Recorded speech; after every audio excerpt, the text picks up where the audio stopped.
guys, it's Kelly and welcome to the third day of Bookmas. And today I wanted to do a quick discussion video. I don't normally do discussion videos, so forgive me if I'm not very scripted or really know exactly everything I want to say in this video. But while I was thinking about my end of year, look back at all of the books I had read and like what were my favorite books and my least favorite books, the ones that kind of stood out to me as not really fitting anywhere and like it made sense, but like being a variety, was the 3-star reviews. You know, they don't go in your favorites, they don't go in your least favorites, but there is something interesting about them when you look at them. I kind of separate them out and wrote them in a list, and even though they were all 3 stars, there was such a variety in them and my feelings towards them that is kind of a unique thing about a 3-star read. And so that's what I want to discuss a little bit today, is the kind of variety that happens within a 3-star rating when you are on a 5-star scale. So real quick, I wanted to kind of summarize how I do my rating system. And I am by no means a super critical reviewer. Like, I don't dissect every part of the book, the character and plot and all that. I kind of go more by feeling. I do kind of take into account though if it flows, the plot flows, if the characters have depth and all that. But ultimately a lot of it is based off of my enjoyment, which is subjective, but it is my rating only. I'm not going off of anybody else's kind of like setup of how rating should be. I do use the 5-star system, and I do use all 5 stars. I know a lot of people kind of like maybe don't use 1 stars. And if you look at my Goodreads, you might think I don't use the 1 star, but the reason is because if a book is a 1 star for me, I probably didn't finish it. And I'm not someone that rates my DNFs, because I'm always like have that fear of like, yeah, this feels like a 1-star book, but maybe if I had finished it, I might have rated it a 2, like it might have gotten better, but I just don't have the time to waste on a book that I think is gonna be 1 star. So if it's going that direction, even if I'm like 60-70% of the way through the book, if I'm really not enjoying it and think it's like a 1-star quality, I just stop reading it. And so that's why I don't use 1 stars a lot, but in my mind I am, because I am rating those as 1 star. I just don't put it on Goodreads because I kind of feel like if I didn't finish it, I'm not being like completely honest. And that is not a judgment on anybody that rates their DNFs. That's just me. I just don't want to put a number on them. So I do use 1 star, in my mind at least, for those books that are just so bad that I probably didn't even finish them. And then 2 stars are just books that are below average. There's something about them that doesn't put them in the like average category. It means that like maybe the plot was boring, maybe some of the characters were just really one-dimensional, or there's just like some tropes that I really hated. Like there's not a lot of tropes that make me hate a book, but it's when they're done so badly or there's so many tropes that are being relied on. That might make it down to a 2. It just would be like if my experience wasn't even up to average. And then 3 is like average. It wasn't bad, it wasn't good or great, it's just good. Just an enjoyable read, right? And we'll talk more about that. And then 4-star is when I really liked a book and maybe it had really great characters, but the plot wasn't completely there, or the other way around, or I just didn't have that really like amazing feeling from it, but I thought it was a well done book or a well done story. And then 5 stars are books that just like, not saying they have no flaws, but that I just thoroughly enjoyed my experience reading them, or they have excellently written characters and a good plot together, and just a lot of stuff that stands out as being really good when I was reading it and really enjoying it. So those are kind of like a real quick summary of how I review. But like when you think about 3 stars and being average, average can have so many meanings. And when I was thinking about this, there are books that I gave 3 stars that even though they're average in that rating, I have a negative feeling about them now. I might not remember all the details, but then I look back at them and I'm like, oh, I didn't really like that book. And then other ones that I'm like, oh, I liked that book, and I have a positive feeling about them, but they're both in the same category of being, you know, a 3-star read. And so that's what I want to chat about a little bit and give some examples and like why I might feel negative feelings towards a 3-star book and why I might have positive feelings towards a 3-star book, and how that works. And so I just thought of a few examples from this year of books I read that were 3-star that had those different kind of feelings now. So in the like negative feeling 3 stars, these are books that, even though they are average in my opinion, I look back at them and I'm like, oh, I did not like that book. Even though in the moment I'd be like, well, I think this deserves a 3 stars. And maybe it deserves a 3 star because the characters were really well done, but like, I was just like so bored by the plot. So I'm just going to give a couple examples. So the first one that I have kind of negative feeling towards is The Gentleman's Guide to Vice and Virtue by Mackenzie Lee.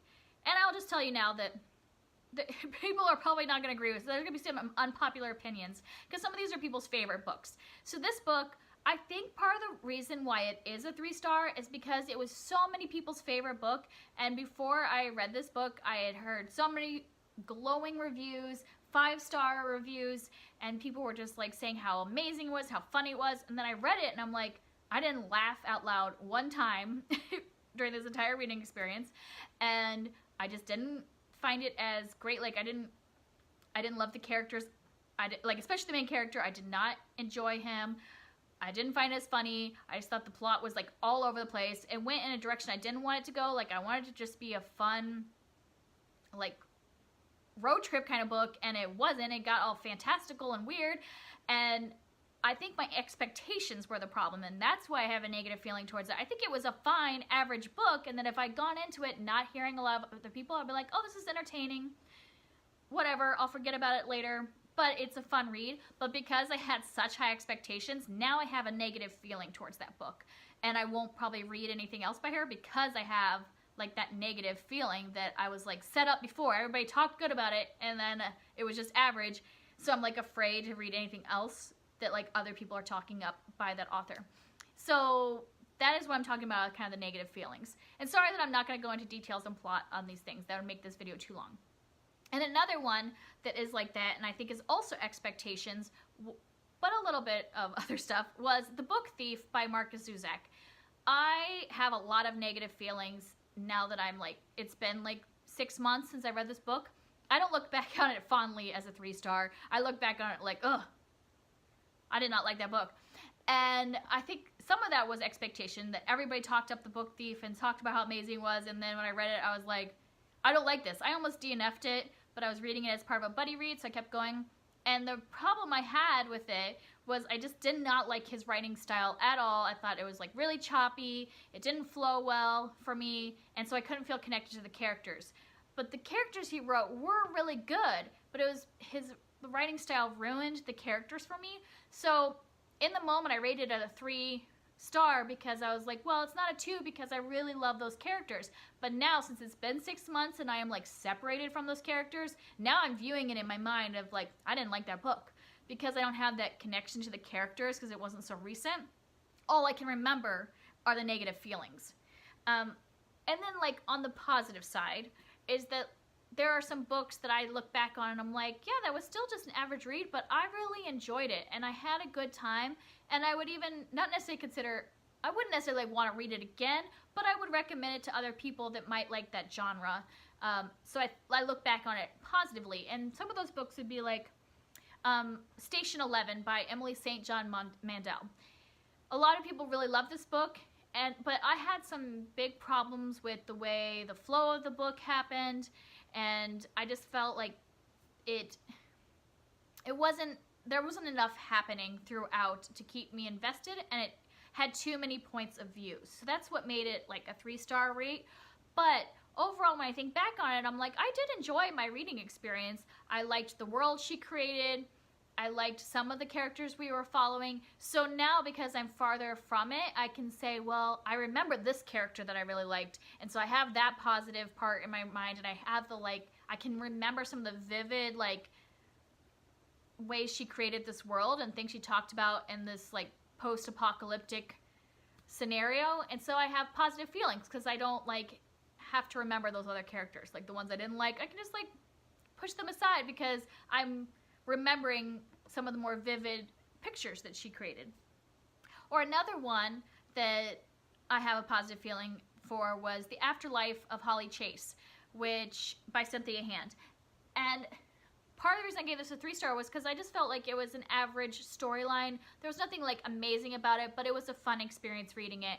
And that is it, and it's like a what is it, Christmas Carol retelling. So it was like a fun Christmas read. If I had read it any other time of the year, I probably wouldn't have loved it as more, but since I read it at Christmas time, I had a good time, and I think I will look back on it fondly because it has that Christmas feeling and it fits in with the season, and it was just kind of like a fun, positive story. So I remember it fondly, but in reading it, there was nothing amazing. There was nothing that was like, oh, this should be a 4 or 5, because there was nothing like stand out that I'm going to remember specifically. I just remember like a good feeling about reading that book. So I don't really have necessarily anywhere I'm going and any conclusion to this video. These are just some of the musings I have had about 3 stars as I look back. And I'm just wondering if anybody else has that kind of feeling when they think about 3 stars, and some of them they feel back and you're like, oh, should that have been a 2-star because I have negative feelings? But it wasn't that bad in the moment. It's just like looking back, it brings up some of those like negative things that I remember. And the same way with the positive ones, that in the moment they weren't anything spectacular, but I have a like warm feeling in my heart towards those books, and I don't like regret that I read them. They were fun and entertaining and fulfilled what I needed at the moment, but aren't necessarily memorable. So those are just some of my musings, and if you have some thoughts about this topic, I'd love to continue talking about it down in the comments. If I insulted one of your favorite books by calling it a average read, sorry, just my opinion. But I am happy to talk about some of the ones you rated 3 stars that you felt either a negative or positive feeling looking back on it. All right, I hope you're enjoying this holiday season, and I will talk to you tomorrow. Bye.